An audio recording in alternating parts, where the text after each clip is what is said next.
Hello YouTuber family, તો આજે બનાવીશું ગુજરાતી દાળ ભાત।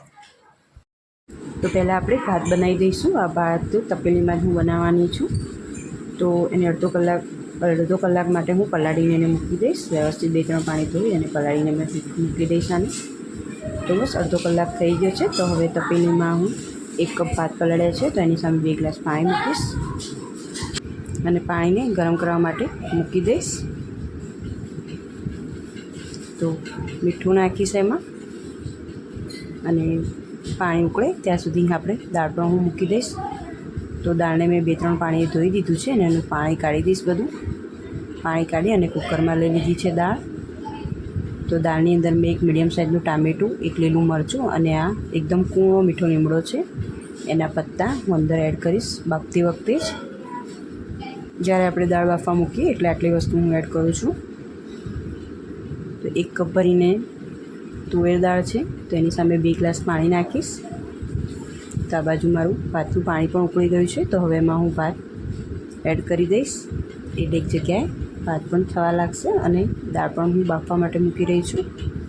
ભાતમાં ઉભરો આવે છે એટલે ગેસ થોડો ધીમો કર્યો છે। હવે થોડા મેથીના દાણા નાખ્યા છે મેં દાળમાં અને અડધી ચમચી હિંગ અહીંયા હું નાખી રહી છું। એનાથી ટેસ્ટ સરસ આવશે।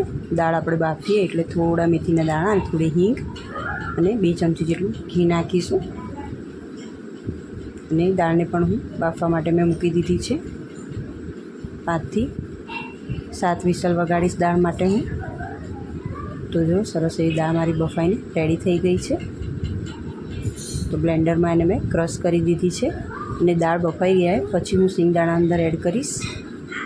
અહીંયા મેં દાળનો વઘાર મૂકી દીધો છે। તો 2 ચમચા ભરીને મેં તેલ મૂકી દીધું છે। તેલ ગરમ થઈ ગયું છે એટલે એમાં રાઈ, જીરું, હિંગ, થોડી હળદર અને મીડિયમ સાઇઝનું ટામેટું, મીઠા લીમડો બધું નાખી અને વ્યવસ્થિત આપણે હલાવી દેવાનું છે। ટામેટાં થોડા ગળી જાય પછી જ આપણે બાફેલી દાળ છે એ અંદર એડ કરીશું।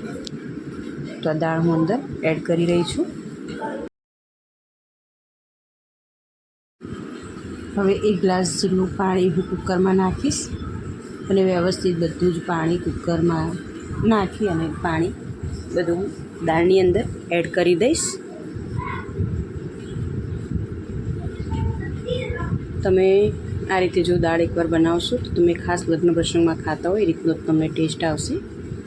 તો બસ હવે વ્યવસ્થિત હલાવી દઈશ। હવે બધા મસાલા કરીશું દાળમાં। તો હળદર નાખીશું, લાલ મરચું,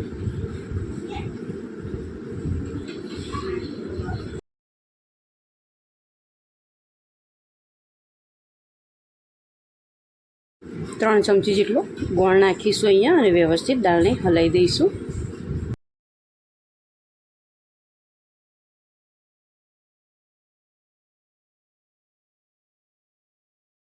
હવે આ એક મસાલો છે જે નાખવાથી તમારી દાળનો ટેસ્ટ સેમ લગ્ન પ્રસંગમાં ખાતા હોય તે રીતનો જ આવશે। અને આ છે અચાર મસાલો, જે આપણે અથાણા બનાવતા હોઈએ છીએ તે જ અચાર મસાલો છે। રેડીમેડ અચાર મસાલો છે આ, એ અંદર 1 ચમચી ભરીને નાખી દેવાનો અંદર દાળની અંદર। દાળ ઉકળે એટલે આ નાખવાથી તમારી દાળનો ટેસ્ટ એકદમ અલગ આવશે। તમે લગ્ન પ્રસંગમાં ખાતા હોય એ રીતનો ટેસ્ટ આવશે। જો તમે આ રીતે ના બનાવતા હોય તો ટ્રાય કરજો, તમને પસંદ આવશે જ। અને હવે ધાણા જીરું પાવડર મેં નાખ્યો અહીંયા। વ્યવસ્થિત દાળને આપણે હલાવી દેવાની।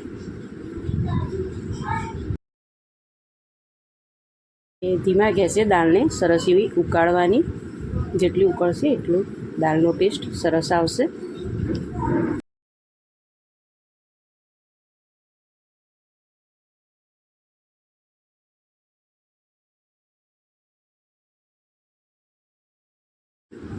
તો બસ હવે દાળ રેડી થઈ ગઈ છે, તો મેં ગેસ બંધ કરી દીધો છે।